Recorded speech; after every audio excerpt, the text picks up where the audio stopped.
Bonjour à toutes et à tous, bienvenue sur Comics Party, j'espère que vous allez bien, n'hésitez pas d'ailleurs à me le dire en commentaire. De qui parle-t-on, de quoi parle-t-on aujourd'hui? Eh bien du film Captain Marvel sorti mercredi, que j'ai donc vu au cinéma, d'ailleurs ce mercredi, et on va revenir ensemble en deux parties, sans spoiler d'abord, puis avec, sur ce film. Et spoiler sur mon avis, j'ai aimé le film, j'attends bien sûr votre avis en commentaire, c'est parti. Et on démarre avec une partie sans spoiler, et je vous préviendrai bien évidemment lorsqu'on arrivera à cette fameuse partie spoiler. Alors, à défaut d'apporter un renouveau net dans le MCU, Captain Marvel est un film pour le moins très efficace, avec de réelles intentions d'originalité sans jamais vraiment parvenir à atteindre ce stade. On retrouve donc ici Carol Danvers, interprétée par l'actrice Brie Larson. Elle vit au milieu du peuple Kree, en guerre contre les Skrulls, et en se penchant sur les mystères de son passé, elle va pleinement s'accomplir et laisser émerger peu à peu l'héroïne qui est dans elle. Premier point positif pour moi, eh bien Brie Larson. Et oui, j'ai vu que d'autres n'ont pas été forcément convaincus par sa prestation, mais j'ai trouvé qu'elle incarnait très bien l'héroïne, aussi bien la partition où elle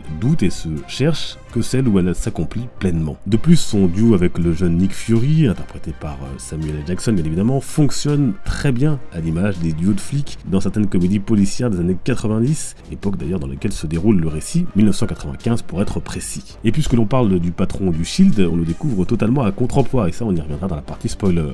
On notera que la technologie qui permet de le rajeunir à l'écran est assez bluffante. On retrouve également l'utilisation du même procédé pour l'agent Phil Coulson. J'ai été par contre là un peu déçu par son utilisation dans le film, à l'exception d'une certaine scène dans des escaliers. Ce film est donc aussi presque une origin story pour Nick Fury très présent à l'écran. Captain Marvel elle-même se révèle donc au final extrêmement puissante. Elle fait toute la démonstration de ses talents à la fin du film. C'est peut-être même un petit peu trop, car on se demande bien qui peut la battre. Surtout qu'à l'inverse d'un Superman, on ne nous a pas encore vraiment présenté ce qui pourrait être sa kryptonite. J'ai trouvé aussi que certaines scènes d'action et de combat se déroulaient dans une ambiance trop sombre, les rendant parfois peu lisibles. Le film utilise également de façon intelligente les flashbacks, qui ne sont pas montrés de manière chronologique mais servent le récit, à l'image d'ailleurs de ce que Zack Snyder a pu faire avec Superman dans Man of Steel. Enfin, le film, par sa première scène post-générique, il y en a deux, fait le lien avec Avengers Endgame et aussi dans le courant du récit par l'intervention de certains personnages avec d'autres films du MCU. Passons donc à présent à la partie spoiler. Si vous n'avez pas vu le film, il est temps de quitter cette vidéo ou de se retrouver pour la fin de la vidéo au temps indiqué. Et le moins que l'on puisse dire, c'est que ce film se démarque par son sens du contre-emploi, du contre-pied, plus ou moins réussi sur pas mal d'aspects.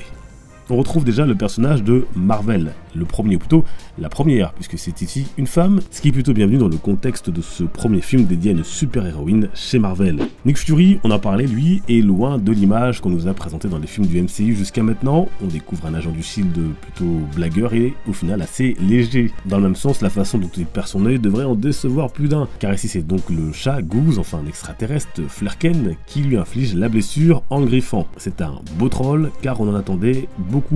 Mais pour ma part, je reste plutôt perplexe sur ce choix. Bref, le personnage de Fury est ici plutôt démystifié. Autre contre-emploi ou contre-pied, l'utilisation des Skrulls. Et oui, vous le savez sûrement, dans les comics, ils sont notamment connus pour leur rôle dans la série Secret Invasion, où ils infiltrent les humains et même les super-héros de l'écurie Marvel, en prenant la place de certains. Ici, le choix a été fait d'en faire au final des victimes, et donc de voir cet arc marquant des comics exploité dans les films, maintenant plus que peu probable. Le chat Goose dont on parlait tout à l'heure est aussi bien introduit, et même ceux qui ne sont pas familiers des comics, il faut le dire, ont dû sentir dès le départ qu'il aura une place et un rôle spécial à jouer dans le long métrage, car c'est un peu un autre défaut du film, on s'attend à pas mal de choses. On retrouve donc aussi le personnage de Maria Rambeau, meilleure amie de Carol et sa fille Monica, qui dans les comics, vous le savez peut-être, se trouve être notamment la super-héroïne Photon. Celle-ci, maintenant adulte, peut être potentiellement utilisée dans un prochain film. À suivre. Et les relations entre ces trois-là sont vraiment touchantes à l'écran. Enfin, le film envoie un message fort autour du personnage de Danvers. Au début, le personnage semble vouloir prouver aux autres, notamment aux hommes, qu'elle est capable, qu'elle a toute sa place là où elle est, alors qu'elle se fait rallier et humilier continuellement par ces derniers,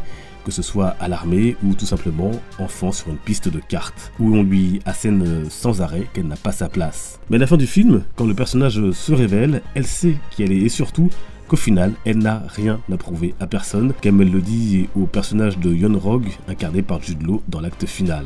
Enfin, on conseillera vivement ce film pour la scène d'ouverture Marvel Studios, qui rend un bien bel hommage à Stan Lee, papa de l'univers Marvel. Son caméo est en lui-même une propre mise en abîme de ses caméos, car au moment où Danvers l'approche, il répète l'un de ses premiers pour le film Les Glandeurs de Kevin Smith, bien connu des geeks, et le sourire échangé entre les deux personnages est plein de sens. Alors le film ne plaira pas à tout le monde, comme toujours, mais comme vous l'aurez compris, j'ai personnellement été plutôt conquis par ce film, qui souffre tout de même de défauts, comme certaines longueurs par moment. Mais comme toujours, un seul conseil, allez vous faire votre propre opinion, votre propre avis, en allant découvrir le film en salle.